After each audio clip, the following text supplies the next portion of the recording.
Oh, were they waiting until we went off? Are we back on the air now? What's going on? They're trying to get it back. Wow.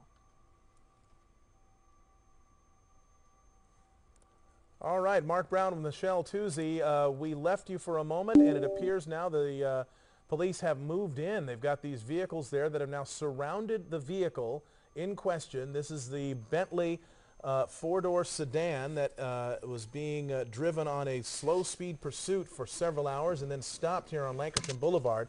They have moved up on it now. It is now immobilized. There's no way it can go anywhere. I presume these vehicles are armored because you've got a person with a gun inside this vehicle.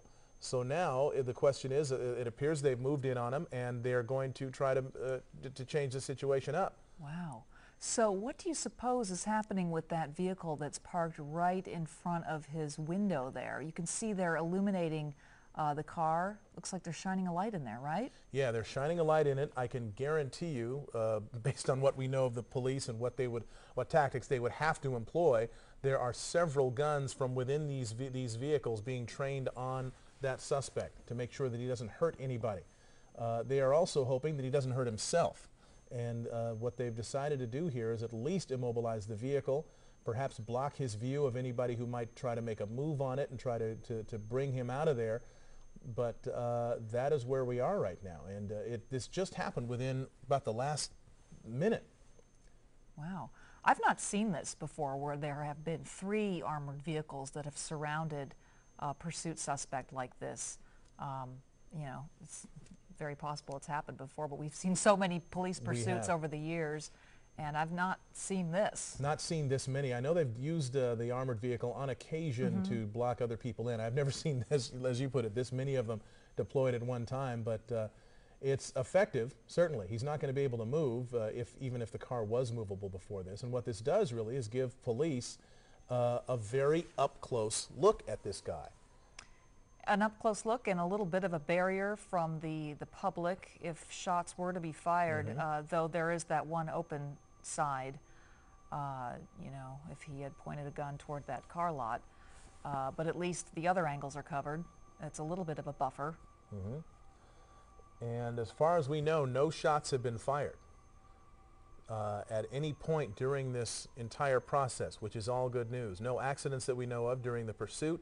No shots have been fired since this became essentially a barricade situation. Wow, and now you can see the officers behind and moving in behind that armored vehicle, moving right up really close to the trunk. They're looking in the trunk, it looks like. And wow, now they're approaching the passenger side of the car. And Wow. we're keeping the shot wide, I think, just in case something happens or has happened. We presume they are ordering him to get out of the car right now. Guns are drawn, pointed in the direction of the suspect. JT Alpa, you are with us? JT, are you there? Well, while we wait for JT, let's watch this unfold here. We're keeping the shot fairly wide in case shots are fired. We don't want to show something that would be too traumatic for everyone to be watching at home. But we are it looks like there's movement going on inside that Bentley, doesn't it, Michelle? It's unusual to see officers approach a car like this with their guns drawn and get so close, but I guess they feel safe because they're covered. They've got these 3 armored vehicles with the officers in those units with guns on the suspect. So I guess the feeling is if he were to turn and point the gun, you know, toward those officers, he wouldn't have time to get the shot off. Yeah, this is really extremely touchy. This is an extremely touchy situation here. And, you know, these officers train for this day in, day out, month in, month out. Their commanders are involved in terms of figuring out what sort of tactics. And we're looking at this unfolding on the right side. That's how it looked. Wow, they pulled up fast. Just a couple of minutes ago. Yeah, they just moved really rapidly and moved in. You know, I guess it's the element of surprise. They want to employ whatever they can. If the suspect doesn't know what's happening, he can't react, and they moved in. Now the question is, what happens now? I mean, they're still on foot next to the car, and we don't know whether what's going on here. Their posture. Right. What's the next move? Yeah, what's the next? What can we glean from their posture? It seems as though.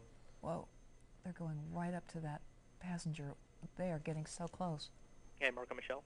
Yeah, JT, you're watching this. Yeah, he's breaking the window out. Yeah, he is breaking the window.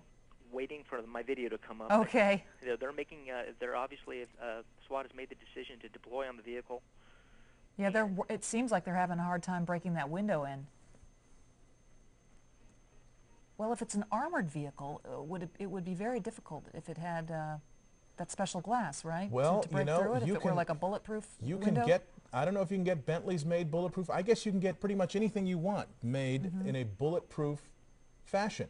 So if that's the case, it's entirely possible that these windows could be bulletproof. They've got the door open. Lights shining on the inside of the car.